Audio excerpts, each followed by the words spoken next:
How to recover Google account two-step Hello verification. everyone, This is Max. Welcome back to another tutorial video. So let's start without wasting in time. Also make sure to watch this video till the end. First of all, open up settings on a device. Scroll down the notification panel and tap on the gear icon at the top right corner.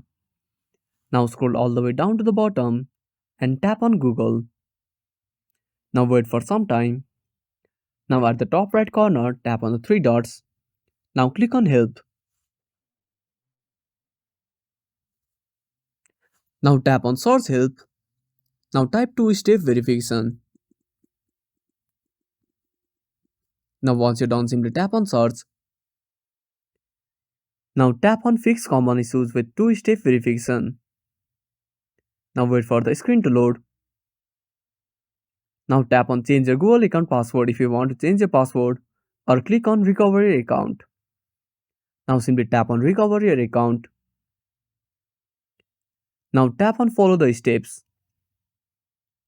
Now enter your email and click on next. Now enter your account password.